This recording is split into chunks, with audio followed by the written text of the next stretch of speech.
Okay, as promised, we're going to talk a little bit more about cross-loading and getting more useful medical gear in your bag for the amount of space. Now, this is what I call a sustainability kit or a field clinic kit. This is not for treating everybody from an airliner that crashed or something like that. I've got a lot of stuff that's made to keep you from having to go to the hospital, from having to go to long-term care. We're going to try and deal with the cuts, scrapes, bruises before they become infected, before you would need to go and see the next higher level of medical care.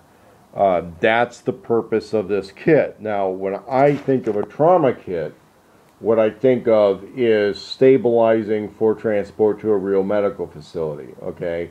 I'm not going to be real big on suture kits and surgical kits, although I own them. I'm really not into carrying those in the field, okay? I'd leave that up to the medical professionals. And if I really anticipate needing them, I'm going to have them on staff at some point. But right now, that's definitely not the case.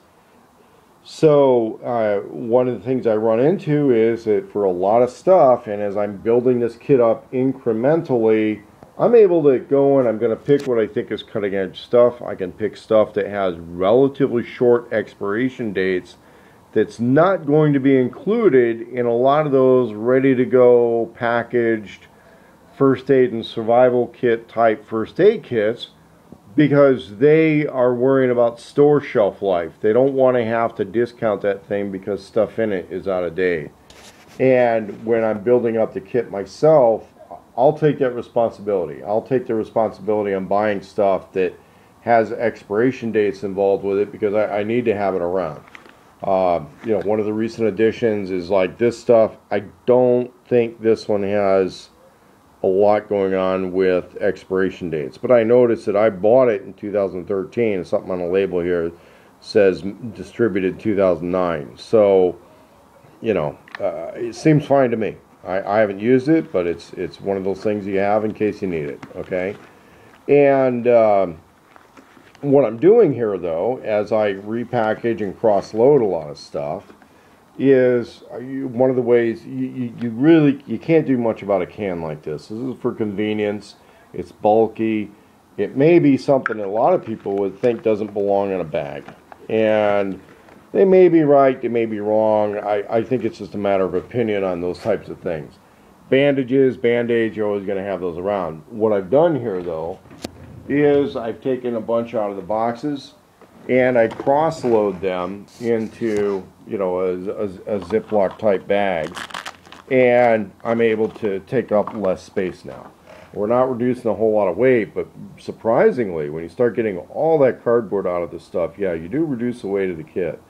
When you start looking at little packages of things here, do you want to cross-load every single thing, like these little sanitizing wipes?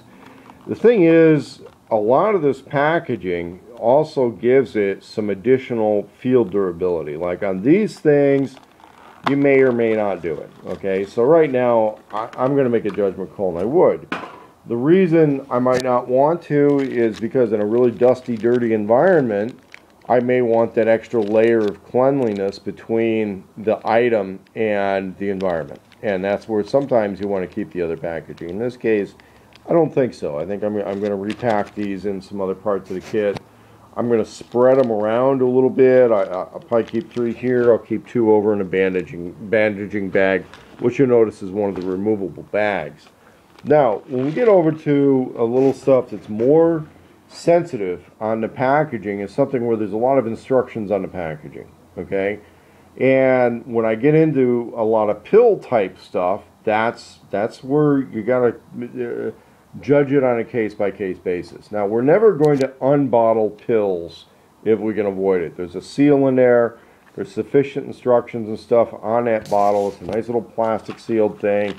Lets us know what's here. Keeps us from being accused of keeping narcotics around or something like that, especially, in regards to just, regular stuff and good solid packaging. One of the things to look out for on this, though, is if these shake a hell of a lot, it can actually beat up those pills and powderize them. I've had that happen with aspirin that I carried in the field For whatever reason, it doesn't seem to happen with ibuprofen. We don't seem to have that problem with ibuprofen.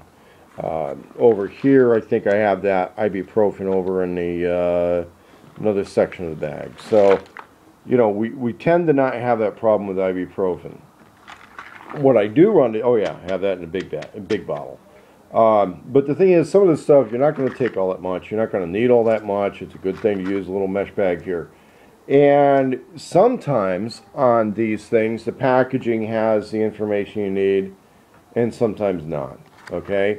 Now, on this nasal decongestant, I found that some of that, and I have set that on the side, so we're not going to deal with that one quite as much. But the sleep aid. Now, what I found on the sleep aid pills, which the rest of the packaging I think was back here somewhere, the packaging on that one, I could really afford to get rid of most of the packaging. But on these little pill packs, there's nothing on there that says it's a sleep aid. Okay, it's dipsylziscline, whatever that stuff means. Okay, but there's nothing here that says what that is. So I took a pair of scissors, I cut out the part on the box like I did on this other box, and I saved that. The other relevant information that was on the edge of the box was the expiration date. So I put the expiration date, and then I also put the date that I bought it. I resealed that with a Sealamil. I don't think it's airtight. The Sealamil I use for this isn't really all that good of one. But the idea is that we've been able to reduce the size of that packaging by a lot, but we have to save the relevant information. Now on this one right here, we have the back of this tells me that it's a antihistamine. Okay, it tells me that it's an antihistamine.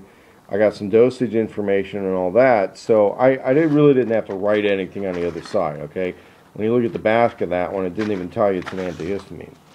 Over here, because it was only 5 pills in the entire package, I did write down some other information, like the expiration date. The expiration date was printed on the side of the box. The expiration date and a lot number. This one has a relatively short expiration date, so I'm not even going to fully package it. It's a generic version of Allegra, according to some other information on the packaging. So I might leave that like that, or I might put it in kind of a little master bag here, where it, you know, I'll stick it in here, and that's going to let me know that I've got a little treatment pack. Now over here, what I found when I went through this stuff is that the back of the package actually had a lot of information, and what this one was telling me is that these are an anti-diarrheal thing. Now there's some warnings that were on the package. I'm going to make an adult decision to kind of read and memorize those warnings. It says that if you're crapping blood, if you're crapping totally black, then you need to just keep crapping it out and don't take this stuff. You know, so that's where I was talking about in an earlier video, the special forces medic guys. You know, they get to the point where they memorize a lot of this information. So some of them are not even keeping these little things. I keep it because I don't have that shit memorized. I don't plan on memorizing it. So you have to make a judgment call on what portions of the packaging you're going to retain.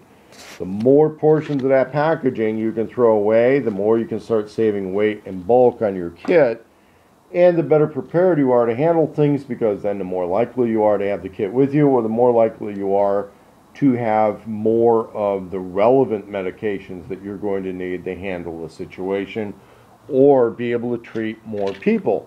Now, on this situation, we have this nasal decongestant, and what I found was a lot of the box had so much information. I'm not going to gain anything by cutting the box away. When I open up the container, I've got another problem.